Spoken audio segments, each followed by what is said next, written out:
Welcome to A Mind for Life. We are here today with a very special video. We're talking today about how to hear from a philosopher's perspective.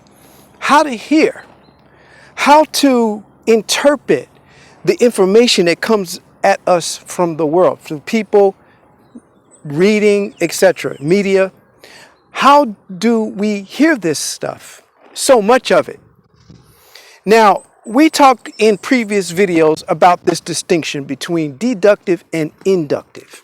Now, I'm going to go back over it quickly right now.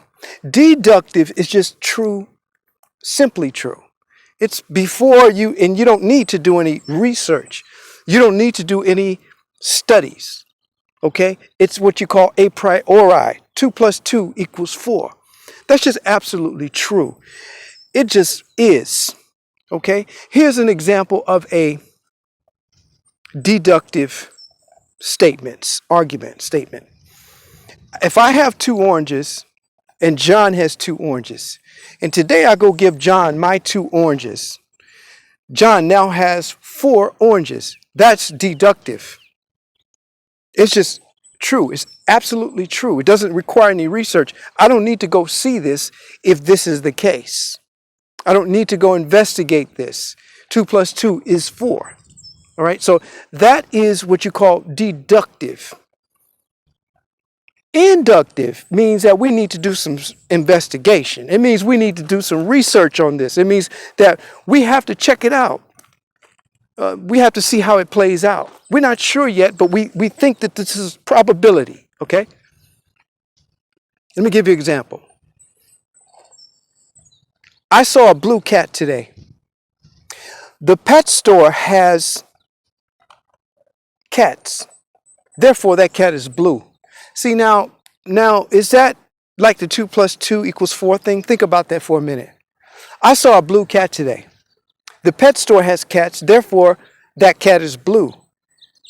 And I'm saying it to you as if it's 2 plus 2 equals 4. That pet store, they got blue cats. How do you know? Well, I saw a blue cat today. So they have blue cats. But I'm presenting that to you as if it's like deductive. So we have to do some research. We have to go to the store and see this cat. Now, the hearing part that I'm talking about today is this. Being able to tell when a inductive argument or statement. Now, when I say argument, I mean statement. It's coming at us like it's deductive, but it's really inductive. You see what I'm saying? Let me give you an example. A used car dealer. You go up there and he says, hey, look, this is the best car you can get. Hey, everybody likes this car. Hey, this car will never break down on you. Now, there may be a part of your mind that says, hey, how can he know this? But what we do is this. We take that type of thing, which I call induction, and we take it in and we put emotions to it. We logicalize it, meaning that within our being, really, really for real, it's deductive. Yes, this is the best car. Yes, everybody's got to like this car. I'm sure everybody likes this car. I'm going to get it. Yeah, I know this car would never put me down. Now, you know, the dealer, he never had a chance to ask how many billion people in the world if they like this car. Did he really check out every car in the world to be able to say that this is the best car on every aspect and feature in every different type of way, perspective? No. Did he drive this car to the end of its life to say it would never break down? Of course he didn't. So but it's being put across as if these are facts about the car. They're not facts. They're not 2 plus 2 equals 4s. You see? They're blue cat in the stores. So it's not the same. Now, the reason I talk about this is because I see a lot of this. I see a lot of things that come at me, that come at other people that are not really deductive. They're not really absolutely true like that, but they're being presented as such. And we just go along. We take it in and we do this thing called contemplation or pondering or sleeping on it, right?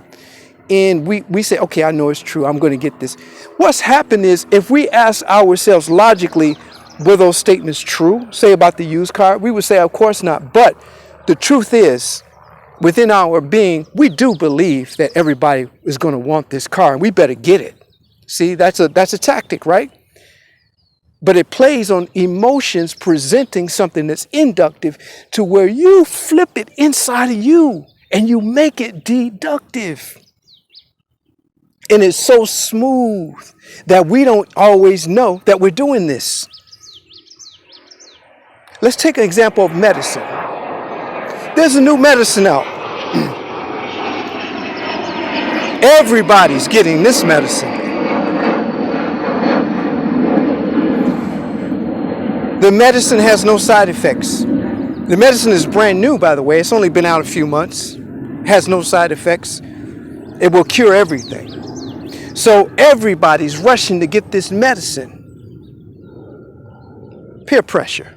Everybody's going to get this medicine. Now, we know that we can't know what the side effects are. This medicine's only been out for a few months. We can't know if this cures what it says it cures, because it's only been out a few months, right? But we ponder it, and we listen, and we continue to go in that way of logicalizing something that shouldn't be logicalized. If we want to take this medicine, let's take it. But let's be aware that we do not know the side effects. Let's be aware that we do not know if it can truly cure what it says it can cure. Let's be aware of that and just take it then. See, that's a freedom of choice. But when we take these things in and we logicalize them, we're taking away from ourselves the freedom of true choice, because choice has to be made in the context of awareness. So we logicalize it, we feel it, we ponder it, we watch so-and-so do it, this person do it, we get emotional, and we get that antsy feeling like we need to do this thing, let's go do it. But are we doing it based upon our higher functions? Or are we doing it based upon this convoluted, nebulous kind of emotional, logical mix that's not deliberate? And that's what we need to ask ourselves. So hearing means that we, in this case here, that we are guarding our gates, being aware of what's coming through our gates for what it is. That we're not taking something that is just true for what it is, and as it is, as something that might be true based on time or some sort of observational tool or approach. Those are two different things. And so I hope this video can help you to pull apart these two different things when you're encountering information from the world. A lot of times it's just to persuade along a certain direction, and it's not necessarily for our good or our benefit. The used car may not be the best car, but if we take that as 2 + 2 = 4, as deductively true, then we make a decision based on something that could be very, very false, you see. The medicine could have horrible side effects as time goes. But let's be aware of this. So that's the end of this video. When you hear, when you listen, make sure you are hearing. Make sure you're having an ear to really hear, So when you make decisions, they're based in awareness. Okay? Thanks for coming to A Mindful Life. Peace out.